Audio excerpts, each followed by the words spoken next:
Pero sobrang special para sa amin yung award nung 2024, yung Top Comedy Podcast. Kasi nag-start lang kami sa kwarto ni GB na ang ano namin, yun ang laging tumatak sa akin yung Orokan. Yung Orokan na yung top box na, yung box na basta yung lalagyanan ng mga laruan. Yun ang ano namin, yung ano namin, table. Tapos 3 mic, yun na. Sabi ko lagi, yun yung siguro yung pinaka nakaka-humble sa amin na nangyari kasi doon kayo galing. Galing din kami dito sa babae.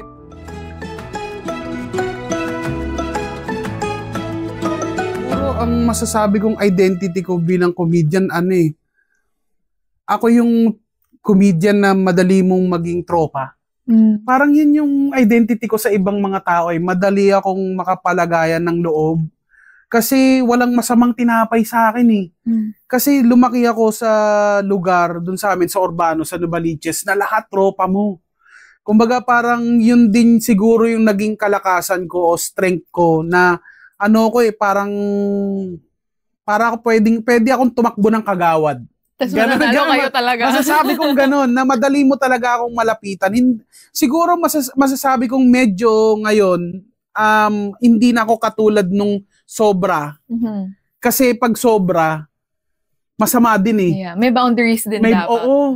Nung una, wala akong boundary. Kasi pero nung may mga time na nandun ka na medyo nawawala na ng boundary yung mga tao sa paligid mo, minsan natitake advantage o minsan na ka rin, na kunyari nababastos ka rin. Kasi pag comedian ka, ang akala ng mga tao palagi, game ka palagi. Yeah. Minsan, syempre tao din naman tayo, ganyan. Hanggang sa, hindi naman sa nagke-create ngayon, hindi na ako katulad nung dati na, ganyan. Super open. Super open. Ngayon, medyo, hindi ko masasabing suplado, pero ang masasabi ko, hindi na ako agad na parang nananansya na ako ng tao kasi nakakapagod din. Yeah. Kumbaga parang may mga mamimit ka din na hindi rin tunay. Ganun talaga kasi syempre tumatanda rin tayo at may mga bagay na hindi rin tayo nakokontrol. So, ang ginagawa ko na lang is, ganun pa rin naman ako. Kumbaga ako pa rin sinonong na tropa mo pa rin ako, pero kailangan paghirapan mo din maging tropa ako. Kasi loyal ako Kumbaga bilang tropa ako, sasamahan kita kahit sa kagaguhan, sasamahan kita sa katarantaduhan, at loyal ako sa'yo. Pero pag ako yung kumbaga naramdaman ko na tinarantado mo ako, wala na, tablado na tayo. Parang it kind of reminds me of Baninay. Kasi si Baninay, in-interview din namin. Tapos parang gano'n din siya, super open. PBB din siya, diba? Kabatch ko, si Baninay. Totoo. So yun, parang gano'n din, super open yung pareho. Tapos syempre with maturity, parang yun na, gets naman kung ba't nagkailangan na ng boundary. So gano'n. Totoo yun. Ngayon ko nga lang na-realize yun na dapat pala nagba-boundary ka din. Kasi ang sakit din, hindi yun. Kumbaga parang ikaw na binibigay mo lahat ng effort mo or loyalty mo sa isang tao, tapos minsan nakakatanggap ka lang din ng balik. Ang sakit din parang, kumbaga parang kung may choice ka, sana hindi mo na lang ginawa. Pero nandun na yan Yeah. Kumbaga ang mabuti na lang hindi ako napapagod na gumawa ng mabuti sa tao. Yeah. Yun yung parang pinanghahawakan ko. Kasi nakita ko rin kumaga parang nag-start ako, kasi yung ang maganda, nag-start ako sa baba talaga. As in, hindi ko masasabi kung siya, yung dahan-dahan yung progress. Yeah. Kaya hanggang ngayon, kung ano yung kinaugalian ko, ganun pa rin naman ako. May nag-set lang ako ng boundaries dun sa mga sa paligid ko para lang din to protect yung sarili ko. Yun. I think din naman po, nag-work to your advantage naman yung pagiging open nyo before. Kasi syempre sa stand-up, tsaka sa PBB, syempre kailangan super open ka. And ang napansin ko rin po sa mga jokes nyo nga, kaya sinabi ko rin sa intro na self-acceptance. Kasi yung mga insecurities nyo talaga, parang accepted nyo, ginagawa nyo pang joke. So, paano naman yun? Saan nanggagaling kayo in terms of that? Nag-start yun kay GB. Totoo yun. Kasi dati, syempre, ikaw hindi mo naman alam kung paano din. Kasi nagpapatawa ka pero wala kang structure. So, nung nagpapatawa ko, ang dami kong sinasabi na hindi naman siya nag-e-effect. So, sinabi ni GB na mag-start muna ako sa mga insecurities ko, ganyan. Hanggang sa, kasi mukha akong pulis dati. As in talagang mukha akong yung pulis na barako, yung talagang malaki tiyan. Tsaka yung gupit ko nun dati, talagang gupit pulis. Nag-start ako nun kasi meron akong experience na napagkamalan akong pulis sa isang kasi tambay-tambay kami dati. So pumunta kami sa isang parang masasabi kong basta parang sketchy talaga yung lugar eh. So para siyang isang hollow blocks na pader.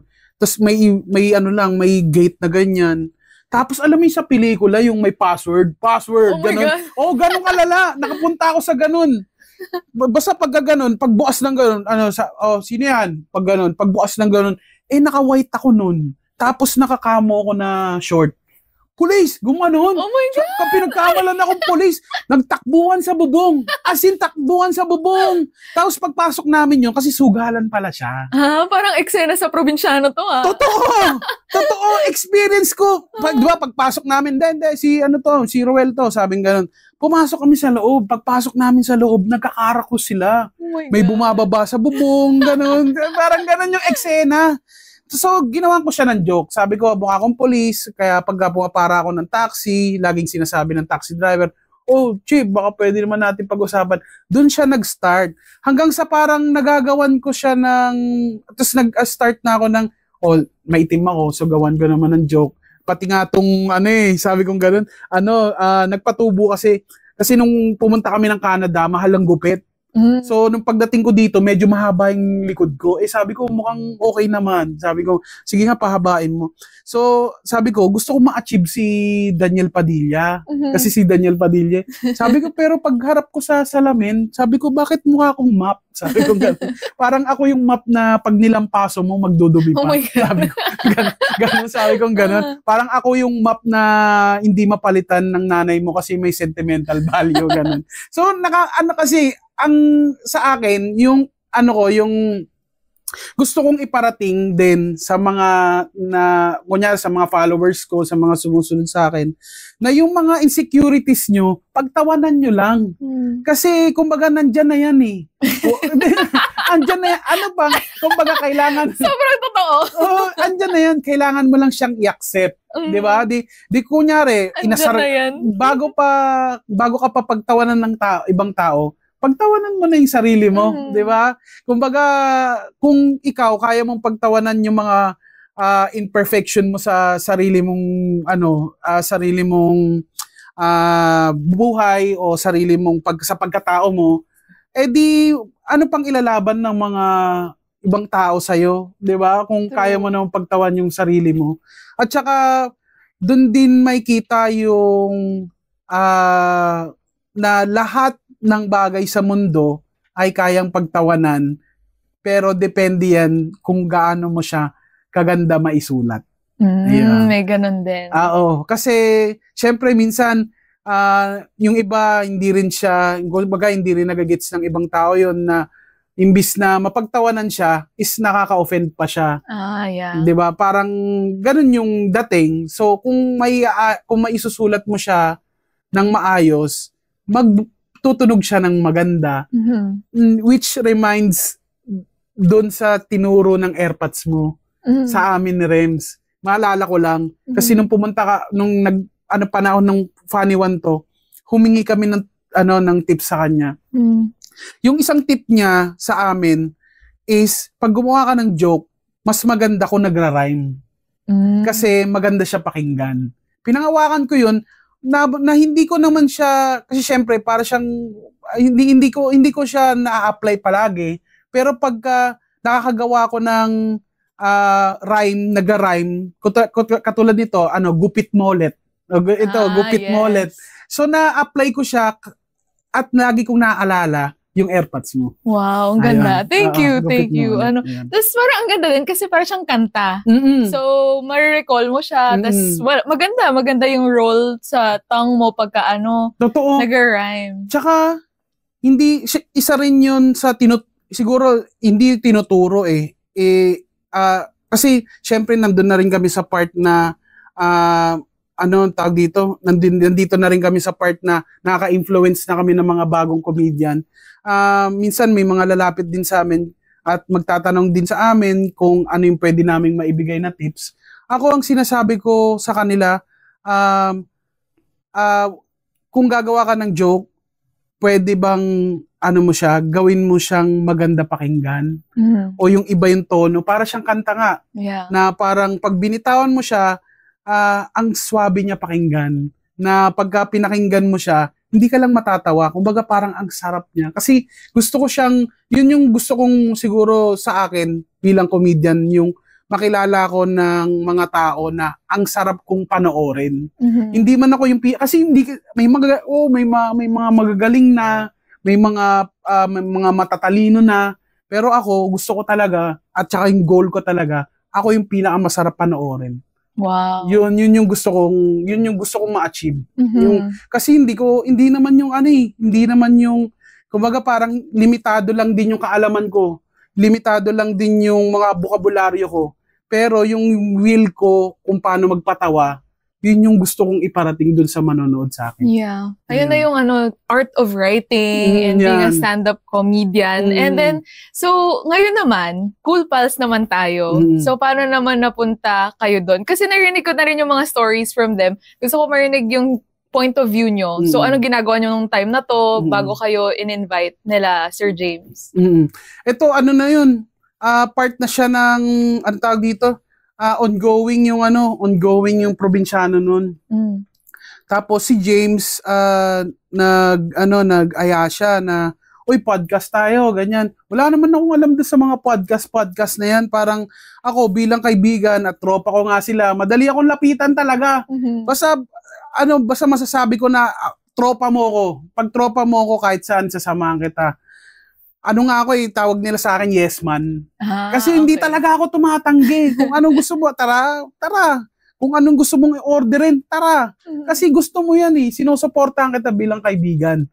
Nung sinabi sa akin ni James, tara, tayo, podcast. Tara, talagang tara. Hindi nyo alam kung ano yun. Hindi ko alam kung ano yung papasukin namin, pero tara. Dahil gusto mo yan, tropa kita, tara. Ganon. What a great friend. Oo, at susuportahan kita. Kasi gusto ko rin yung sa pakiramdam na nakakatulong din ako sa tropa ko at nakikita ko siya kung ano yung, kumbaga parang kasama ako sa bilang journey ng gusto mong gawin. Kumbaga hindi man kita matulungan sa ibang bagay, pero yung suporta o yung kumbaga kasi sa grupo dapat may kailangan yes man Kasi kung lahat ng idea mo binablangka, hindi ka makakapag-isip ng kumbaga parang mawawala yung tawag dito? Mawawala yung gana mo sa isang idea kung ang mga kasama mo puro cheche-bureche. Puro barel.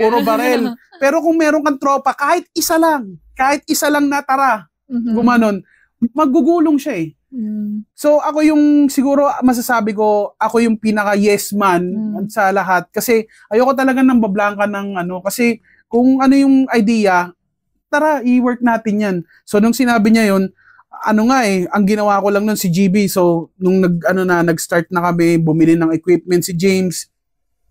Nandun kami, wala akong maiambag dun sa gagawin namin. Kasi si James yung nag-aayos ng tech, si GB naman, inaano niya yung program flow, kung ano meron. Kasi pinag-usapan na namin kung ano yung mga pwedeng na segments. So, ang ginawa ko, nagluto ako ng pulutan. Ambag niya pagkain. Yun ang pulutan. Importante din yun, ha? Totoo yun. Ang pulutan ng nagpapatakbo ng inuman. Kung iinom kayo ng gin buong gabi, uwi na lang ako. Totoo yan. iuuwi ko na lang to kaysa ano, kaya na-realize ko, ano bang pampasarap ng kwentuhan? Ano bang pampasarap ng takbo ng inuman? Eh di, pulutan. Wow, nag-rhyme yun. Oo, di ba? Ganun. Kwentuhan, pulutan, di ba? So, ginawa ko nun, gumawa ko ng, ayun, kung Cool Pals kayo, ang pinakaunang pulutan namin ay yung sizzling hotdog. Yan. Kasi yun na parang sobrang daling, ang daling i-prepare. So, parang actually nung ginawa na namin siya, hindi kami nag-expect. Basta, ang gusto lang namin nun, panoorin kami ng tao, magkaroon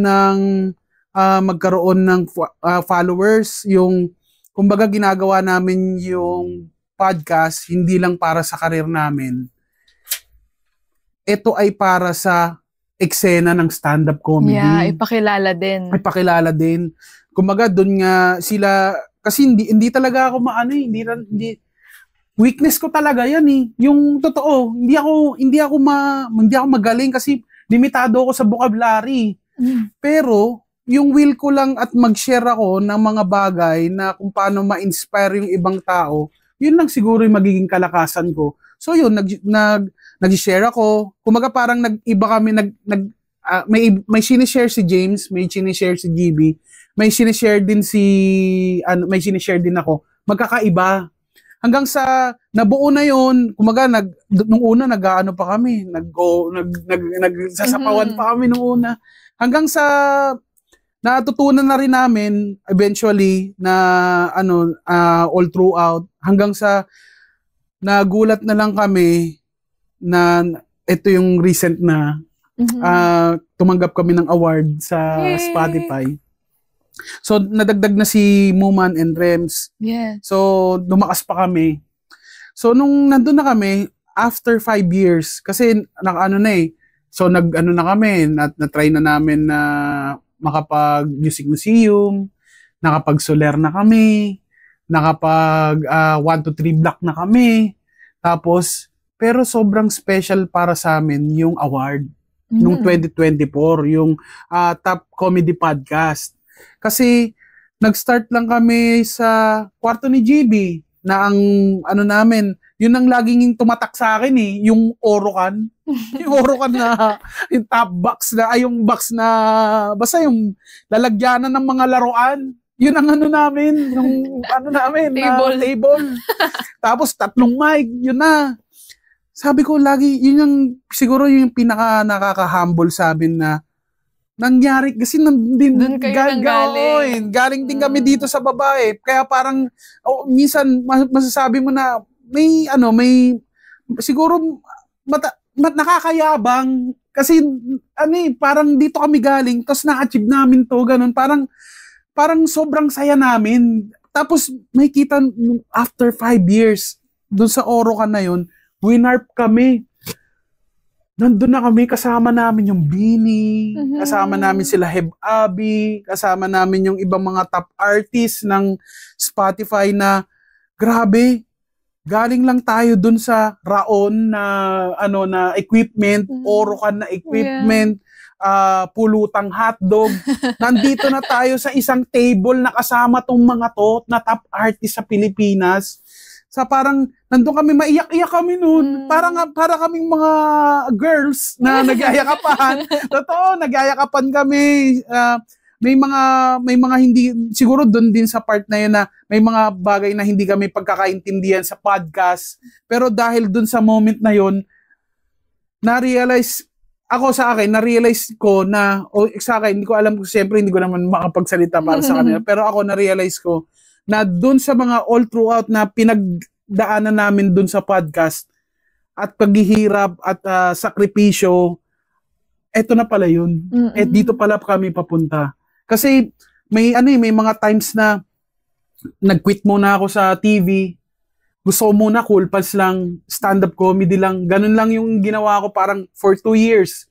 Parang huminto ako after ng sitcom ko sa Happy Together. After doon nag-decide ako na bakit hindi ko tutukan naman tong gusto ko talaga. Kasi yun naman talaga yung gusto ko eh. Yung stand-up comedy. So, yun, nabigyan yung lahat ng sacrifices, bigla siyang naging worth it. Sobrang worth it. Ang ganda kasi, yun nga, yung 5 years. Tapos even before that, di ba, yung relationship nyo na rin na parang mga 10 years na rin kayo magkakasama bago pa nagsimula yung Cool Pals. So, yung friendship din talaga sobrang solid na. So, para pagdaanan yun lahat, tas yung achievements nyo now, yun nga, ang ganda. Kasi yun din, parang hindi rin lalaki yung ulo nyo. Kasi doon din nga din kayo nagsimula sa Orocan. Totoo. Kaya maganda rin yung gano'n na slowly but surely yung pag-achieve ng mga bagay-bagay. So, congrats sa award. And I'm sure po marami pa kayong ma-achieve. Ayoko, sana. Salamat. So, ayun. Ngayon naman po, pag-usapan naman natin yung other part. So, sa acting nga and mga hosting. So, ano naman yung experience nyo with that? Or like, how do you feel about it? Sa acting muna. Sa acting, ayun, sa acting siguro. Kasi, ano naman siya eh, kung meron ka talagang, kung determinado ka talagang matuto, talagang matututunan mo naman din siya. Tsaka, yun din, nakakatuwa din kasi yung mga kasama ko din dun. Kumbaga, sa acting pa lang, hindi ako John Lloyd Cruz. Di ba? Yun yung mga nakasama ko eh. Coco Martin, Piolo Pascual. Ang titindi ng mga nakakasama ko. Tsaka parang talagang pagka-eksena mo talaga sila, mababali yung dila mo. Yung parang grabe, iba eh. Iba yung nakaka-overwhelm yung pakiramdam na maka-eksena sila. Kaya pagka nandun ako sa part na to, syempre, gusto ko talaga, ako siguro yun yung nagugustuhan ko, isa sa mga gusto ko sa sarili ko na gusto ko talaga ng challenges. Yung pagka walang challenge yung nangyayari, parang nawawalan ako ng gana eh. Gusto ko talaga na-challenge talaga ako. Kaya pag nandun ako sa part na kailangan ko talagang ayusin at kailangan ko talagang galingan, nagtitake talaga ako ng effort para maayos ko yung work ko. Kaya pag yung nandun ako, katulad nun, yung nandun kami sa Probinsyano, may mga nakasama ako na mga veteran, katulad nila Tito Pips, yan, sila Tito Pips, yan, sila Derek Roel, sila Ma'am LT, ganon, yung mga malalaking artista talaga. Nagkakaroon ako ng time at hindi ako nahihiya na magtanong sa kanila. Kasi, tawag dito, gusto ko palaging natututo. Gusto ko laging nagtatanong, curious ako palagi, ganon. Tsaka ayoko rin naman na humingi lang ako ng tips, pero ayoko yung magaya yung mga ginagawa nila. Gusto ko rin din na magkaroon ako ng sariling touch doon sa way ko kung paano umacting o matuto doon sa mga tips na mga kinukuha nila. Kaya yun, nagte-take time lang ako na, tsaka yun lang, gusto ko lang din talaga matuto. Tsaka pag may eksena na nakikita ko rin yung sarili ko, na gusto ko rin na ngayon, dati ayokong pinapanood yung sarili ko. Ngayon, gusto ko nang pinapanood yung sarili ko kasi para mag-adjust kung merong need. Oo. Parang dun, sana ginawa ko pa to. Sana next time gagawin ko yun. Ganun. And nag-workshop din po ba kayo? Or during na? Ang workshop po na yung sa Funny One, kay Mr. Leo Martinez. Okay. Workshop kami, acting workshop nun, pero yun na yung last. Pero yun nga, siguro yung workshop sa akin, yung lahat ng trabaho na ginagawa ko. Kasi bukod sa sweldong kinukuha ko, kumukuha ako ng experience. Yes. Yun yung experience, yung mga most talagang tinitreasure ko dun sa mga bagay na pinupuntahan ko. Kung baga parang good or bad na experience, talagang pinangahawakan ko yun. Kasi dun ako natututo eh. True. Doon ako nakakahugot, doon ako kumbaga nag-i-improve, ganyan. Kaya lahat ng pinupuntahan ko, lahat ng mga pagkakataon na matuto ako, kinukuha ko talaga siya. Lesson siya. And what about sa hosting naman po?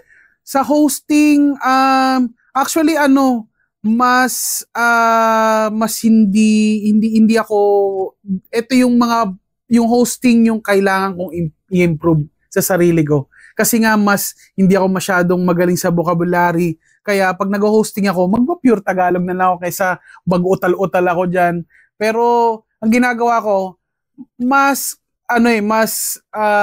kumbaga parang sa sarili ko, ayoko rin na kunin lahat. Kasi pag kinuha ko lahat, hindi ako natututukan eh. Kung tulad ng hosting, pwede ko siyang gawin. Pero, gusto ko ba siya? Ganun, tinatanong ko na rin yung sarili ko eh. Gusto ko ba talaga mag-host? Pwede naman ako mag-host sa ibang bagay, pero ayokong maging host. O yung kumbaga ayokong itry maging host sa kasal. Kasi sobrang precious ng kasal eh. Ayokong masira ko yung moment nyo.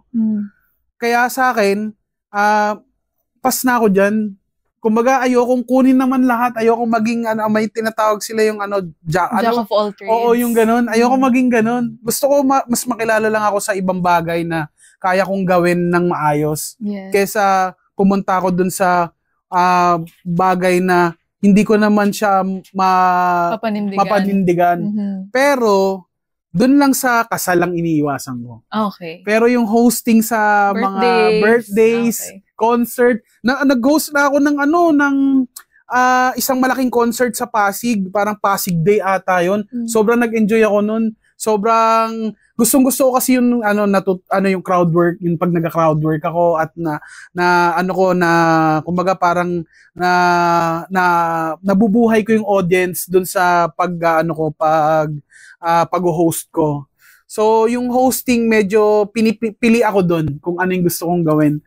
Kaya lang, kaya mas parang preferred ko na kung ano na lang yung mga concerts, yung mga ganyan na okay lang na magkamali ka kasi kaya mo namang bawiin kesa yung masira.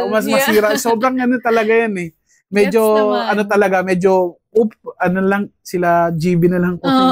Ako, gets naman. No, yeah. Ako, perform na lang ako dyan. Pwede ako mag-stand up. Yan, kung may mga ikakasal dyan, mag-stand alam niyo up na pwede. po. Kunin niyo lang. Ayun po. So, okay din naman yun na syempre, at least alam niyo din kung ano yung strengths niyo. Tsaka yung parang prefer niyo na rin na hindi naman need, pwede naman sa iba na lang. Ganun. So, okay din naman po yun. And, pagdating naman sa hobbies, bukod sa stand-up, ganyan, and comedy, ano naman yung personal hobbies nyo na ginagawa? Sa hobbies, ngayon, mas bumalik ako sa pagiging gamer. Oo. Yun, kasi nung bata pa ako, talagang ang hilig ko talaga sa mga computer games eh. Talagang nung mga panahon nung bata ako, talagang nagtitira ako ng pera para makabili ako ng 3 token. Ganun pang computer shop. Oo, pang computer shop, pang arcade, ganyan. Ngayon, nung kasi medyo tumanda na ako, tapos medyo nalilis na rin yung paglalaro, ganyan. Binigyan ako ng pinsan ko ng PS5. Kasi dati ayoko na talaga eh kasi nagdodota ako ng matagal eh. Matagal ako nagdota at walang nangyari sa buhay ko nung nagdodota ako. Sabi ko, parang yung Dota yung kung pag-aaral lang yung Dota, siguro may masteral na ako doon, no. Kasi umabot pa ako sa nakikipagpustahan pa kami sa Dota eh. Tapos nung nagkaroon ako ng PS5 ngayon, sabi ko, shit, parang nagkaroon ako ng yung sinasabi nilang inner child. Ganun. Kasi yung hobbies nila GB, hobbies nila James, mga laruan eh. Ako hindi ako talaga mahilig. Gusto ko magkaroon ng laruan pero hindi ko siya in a way na makokollect o magiging hobby. Mas gusto ko talaga yung may interaction, katulad nung nagipaglaro ako, ganyan, or minsan may tinatapos akong RPG na laro, na may istorya, ganon. Mas na-appreciate ko na yung paglalaro ngayon kesa nung mga panahon na yun. Kasi dati, ginagawa ko lang yung laro para makapaglaro lang. Ngayon, naglalaro ako para naglalaro ko para siyang napapractice at ko rin yung sarili ko. Hindi ko alam eh, basta parang ang hinahatid niya sa akin is mas bang tawag dito? Mas nabibigyan ko ng importansya yung mga bagay. Hindi ko alam ito parang mas nabibigyan ko ng importansya yung sarili ko kapag naglalaro ako. Self-love din siya. Parang gano'n, parang gano'n. Para siyang pag nawawala, parang bumabalik ako sa pagkabata na ano na siya, yung healing your inner child. Yun. Totoo yun. Yeah. Ano nga parang akala ko nga wala, laro-laro lang. Pero pag naglalaro ako, para akong sumisigla. Para akong parang yung mood ko na umaayos. Ang laking bagay niya sa mental health para sa akin. Minsan syempre minsan napaprostrate ka rin kasi laro siya. Pero pag nandun na ako sa game, ready na ulit akong humarap sa buhay. Parang gano'n. Yes, parang gano'n. Ngayon ko lang siya na-discover na akala ko siya, yung laro-laro lang.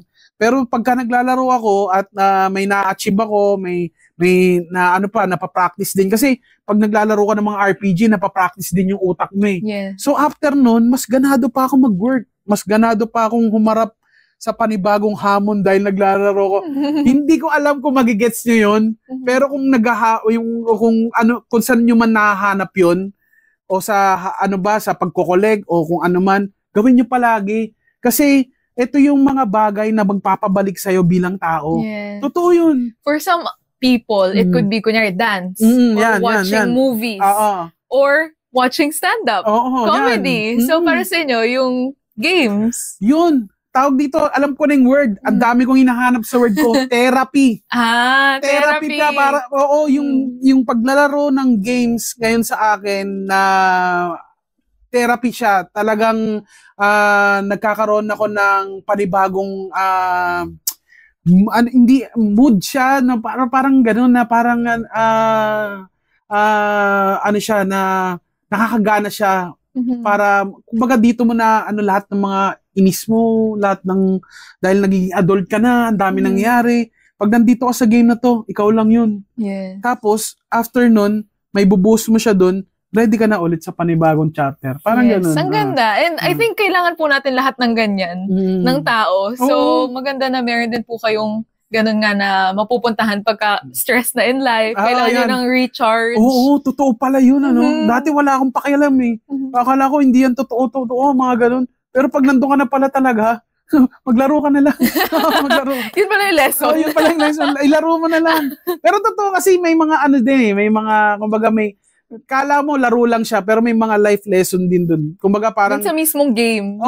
Tinuturuan ka rin niya magkaroon ng pasensya, tinuturuan ka niyang magkabisa, tinuturuan ka niyang, kumbaga yung mga senses mo, magiging napapractice ka niya. Kumbaga parang ang pinakamasarap lang ngayon is meron na akong sariling oras. Hindi na ako katulad na igugugol ko yung sarili ko, tatapusin ko yung game na wala akong nagagawa. Ano lang yun, pace lang. Pang-balance lang. Oo. Yes. Dahil yun nga, kailangan mo naman i-balance yung mga bagay. True. Yan. Tsaka totoo po yung may natututunan din tayo sa games. Actually, nung pandemic, tag-Animal Crossing ako. Tapos, yung natutunan ko doon, lahat ng ginagawa natin sa buhay, meron siyang parang future, na meron pala siyang reason. Tapos, ma-add up siya sa buhay mo eventually. So, parang yung mga maliliit na bagay, hindi yan wala lang. Meron niyang mapupuntahan sa buhay mo. Or meron siyang magiging parang prize din eventually. So parang ang daming ang life lessons din sa games. Totoo yan. Yung mga maliliit na bagay, katulad dun sa amin, yung mga maliliit na detalye, minsan nga yun pa yung nanganganak ng isang malaki pala siyang... It adds up. Totoo siya. Katulad din para siyang sa stand-up din, minsan akala mo hindi siya nakakatawa pero itabi mo lang siya and then someday pagka sabihin na natin nagkaroon ka na ng ibang experience, makukuha mo ulit yun. Tapos isa siyang ang ganda pala nito. Yes. May mga ganun experience. Parang nagugulat na nga lang din ako na minsan may mga nagtatanong na mga bagong comedian na paano kayo magsulat ng ng material ninyo. Ganyan, parang basta sabi ko, huwag kayong magtapon ng joke. Itabi nyo lang yan. Kaya yung mga notebook namin, hanggang noon, sinauna pa, nakatabi yun. Ang ganda. And bukod po sa hobby, syempre, meron din sa love naman. Love life naman. So, pag-usapan natin yung love story niyo with Miss Carla. Paano po kayo nag-meet? Nag-meet kami sa isang, ano siya dati, organizer sa bar, sa Bell and Dragon. Ano siya, nag-organize siya ng comedy show, ganyan. So, nag-set kami doon, tapos, na-meet ko siya, tapos, tawan-tawa siya. As in, nag-perform ako noon, tapos nakita ko siya. Wow. Nasa harap ko siya umiiyak siya. Oh. As in, umiiyak siya. Tawa siya ng tawa, as in talaga nagpupuna siya ng ano. Oh. Tapos naalala ko, sinabi ko pa, umiiyak na yung manager nyo. Hindi siya manager nun Alam ko manager siya. Ang akala ko manager siya, pero yun nga, event organizer siya. So, tawan-tawa siya, and noong mga panahon na yun, wala, parang nagkakilala lang kami. Tapos mga after 2 years, nag-meet kami ulit. Anong year po yung una kayong nagkita? Siguro mga 2018. Okay. Mga ganun, 2018. Mga ganun, 2018. Kasi nasa probinsyano pa ako nun. Minsan galing ako ng work, tapos didiretso pa ako sa gig. Tapos yun, nagkakilala kami nun. Ano na yun, may mga partner pa kami nung time na yun. After ng 2 years, nagkita kami. Ano pa nga anong tawag dito? Para siyang mabilis yung pangyayari. Kasi ang nangyari nun, nag-break sila, nag-break din kami. Tapos, bigla kami nag-usap. Tapos, nung mga panahon na yun, bigla kami nag-jive. Para kaming masasabi kong soulmate. Oh. Talaga? Parang ganun. Soulmate, parang kung ano yung trip ko, yun din yung trip niya. At saka, sobrang tawan-tawa siya sa akin. Oh. As in, lahat ata ng gusto ko hindi gusto ko minsan kasi may mga bagay na hindi nakikita yung tao na kami lang Pagka umiiyak, siya, gusto ko siyang mapatawa ng umiiyak. Yung hindi siya... Yung sa todo na yung tawa. Talagang gusto ko yung pag nakikita kong umiiyak siya, gusto kasi nauulit yung moment na nakikita ko siyang umiiyak nung una ko siyang napatawa. Naaalala ko yung kasi talagang hanggang ngayon hindi ko makalimutan parang yung siyang nag-glow nung nakita yung parang may light ganon. Totoo. Nung pinapatawa ko siya nung panahon na yun, para siya lang sa kanya lang, parang siya lang yung napapatawa ko nun. Hindi ko napapansin yung iba. Tapos, nung hanggang ngayon, nagtitake pa rin ako kasi syempre hindi naman palaging napapatawa ko siya ng ganun. Pero kung may time na meron ako siyang pagkakataon na mapatawa ko siya ng ganun, magtitake time talaga ako kumbaga parang mag-take ako ng effort para lang mapatawa ko siya ulit ng ganun, mapaiyak ko siya ng tawa. Tsaka ibang ko lahat, kasi gusto ko sa kanya, sobrang supportive siya sa lahat. Sa lahat ng mga gusto kong gawin, supportive siya. Sige lang, ganyan. Kung ano yung gusto kong gawin, supportive siya. Tsaka para akong nagkaroon ng kakampi. Actually, simula nung magkakilala, simula nung naging kami, hindi na ako masyadong nabarkada, hindi na ako masyadong tumatambay. Gusto ko lang magkasama lang kami. Gusto, yun, parang siguro, hindi ko alam, yun siguro yung malaking pagbabago sa sarili ko nung naging kami na dati, abutin ako ng 6:00 sa inuman. Ang pulutan na namin, pandesal, gano'n. Pero ngayon, hindi. Okay na ako na madatnan ko siya sa bahay o actually ngayon, lagi kami magkasama. Hindi kami naghihiwalay. Talagang simulat nung naging kami, hindi na kami naghiwalay. Kung saan ako pumunta, kung saan din siya pumunta, sa lahat ng travel namin, hindi kami naghiwalay. Nag-aaway kami, malala, pero pag usap kami ulit, sinasabi namin sa isa't isa na mas mahal namin yung isa't isa kahit nag-aaway.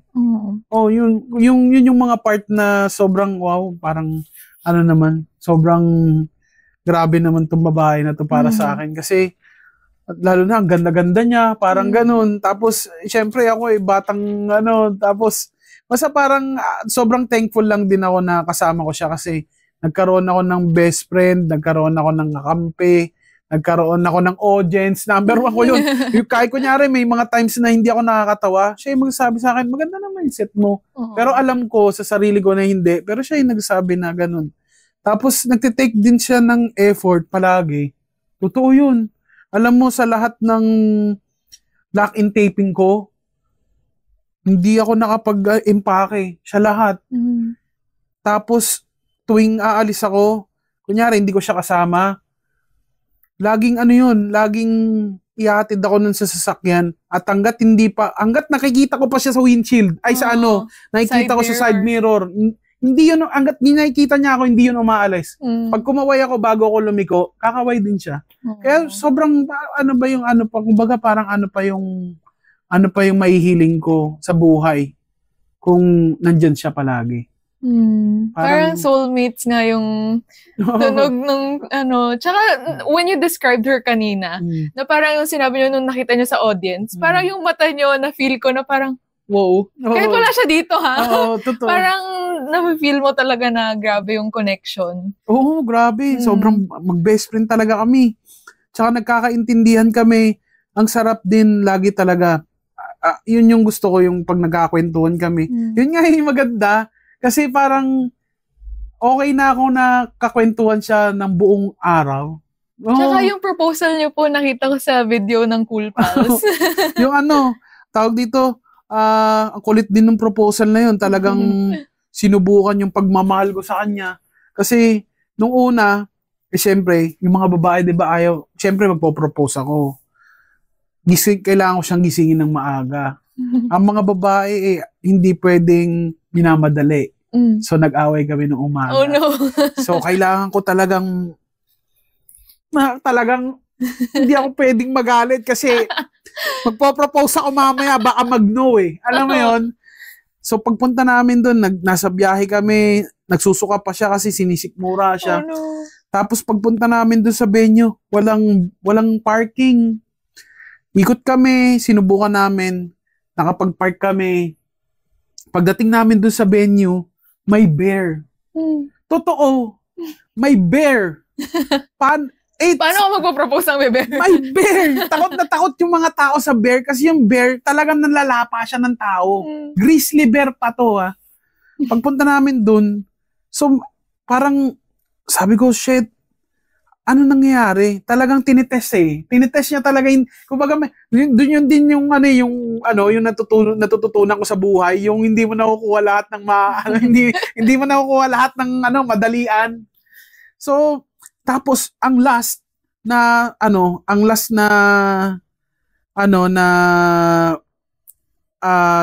obstacle. May nakatupis. May nakatupis na babae. Di ba parang nasa yung mountain something? Oo, nasa lake eh. Okay. Naliligo sa lake. Talagang sabi ko, talagang Lord, tinitest niyo talaga yung pagmamahal ko. Sabi ko, pero hindi ko pinansin kasi pareha sila ng bear. Pareha silang may buhok sa kilikili. Totoo. Walang biro. Nakita ko may buhok sa kilikili. Nakatupis pa yun ha. Tapos, yun yung moment. Talagang, nagpapasalamat naman ako sa Diyos at nag-yes siya. Yakan kami. Tapos, nung niyakap ko siya, alam mo sinabi niya sa akin, sabi niya, magpo-propose ka pala, hindi mo man lang sinabi, sana nagdamit ako. Yun yung iniisip niya. Pero, ayun, marami nagtatanong kung bakit ako nagpropose sa kanya. Kasi mararamdaman mo yun eh. Mararamdaman mo siya talaga. Hindi siya bakit. Hindi siya kasi yung bakit may dahilan. Mararamdaman mo talaga eh. Kasi yung mga bakit na yun, pag nawala yun, dahilan na yun, mahal mo pa ba rin ba siya? Parang ganun. Sa akin, naramdaman ko siya eh. Kumbaga parang hindi to matatanggal ng kahit anong bakit para sa akin.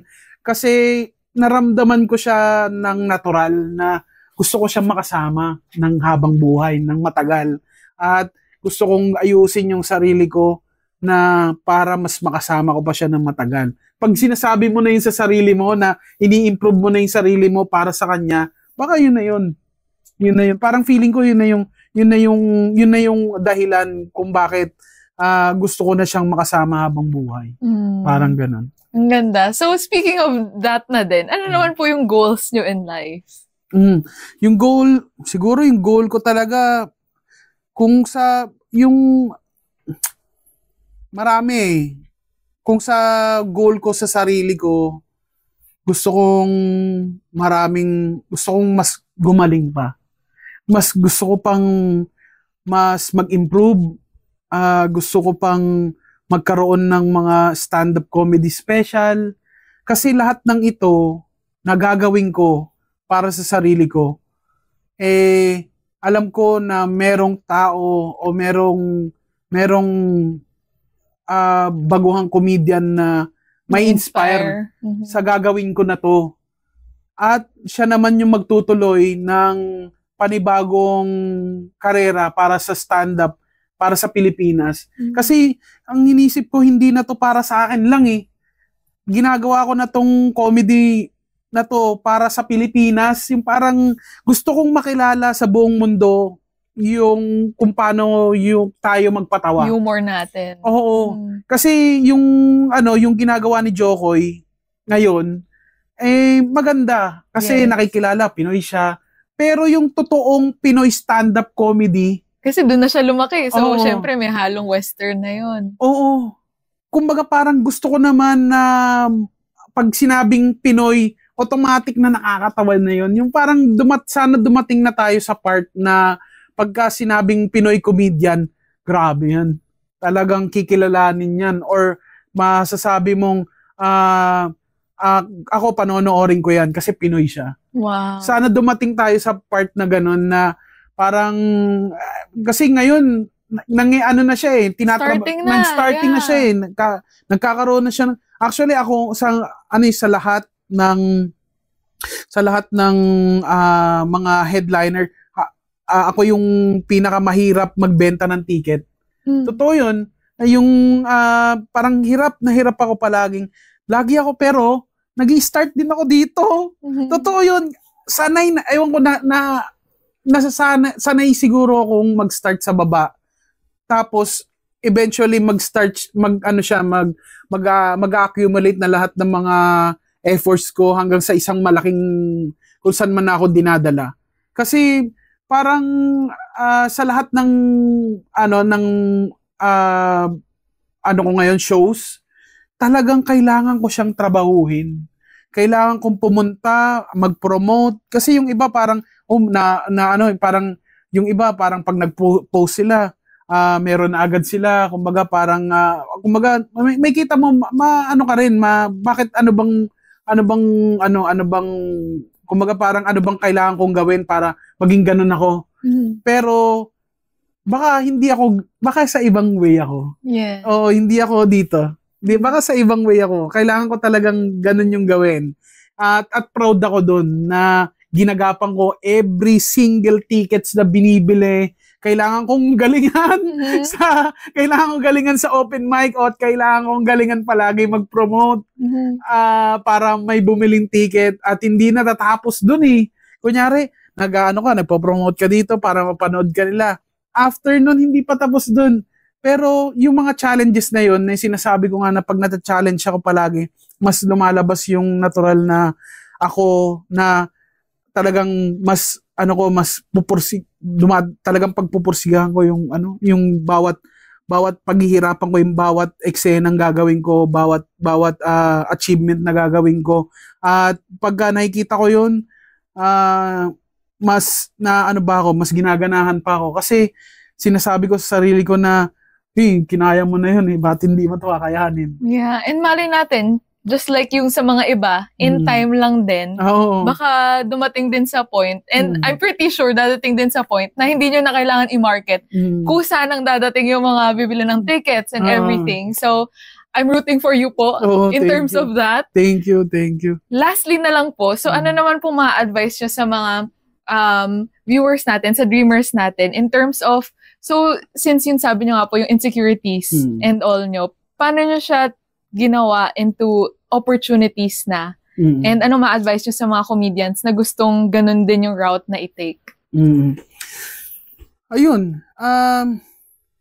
Actually, doon sa mga, pag may mga nagtatanong sa akin ng advice talaga, sinasabi ko, gawin nyo lang. Kasi magkakaiba tayo ng way kung paano atakihin yung isang bagay. Ang masasabi ko lang ibigay nyo lahat, 100%. Bago ako sumampa, lagi kong sinasabi sa sarili ko, 100%. Di ba? Parang, parang si Taguro. Gagawin mo lahat. Kumbaga parang, i-mindset mo na yung sarili mo na kung saan ka man mapunta, ibigay mo yung todo, yung sagad, yung masasabi mo sa sarili mo na ibinigay mo naman lahat para kahit mag-fail siya, masasabi mo na binigay mo lahat.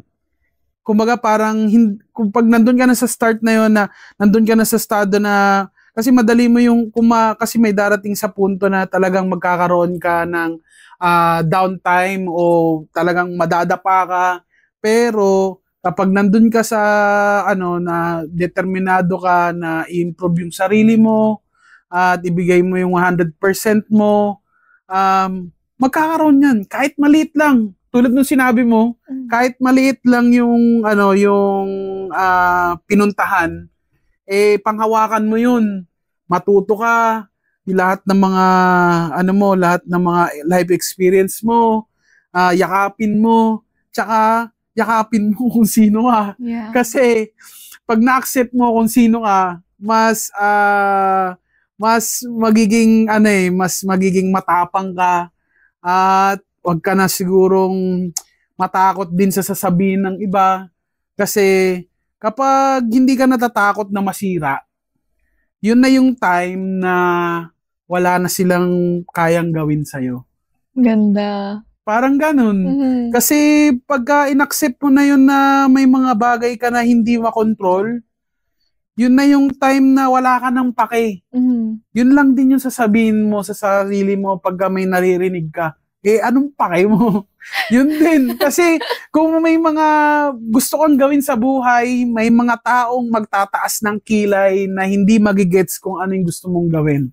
Pero wala ka ng pake dun.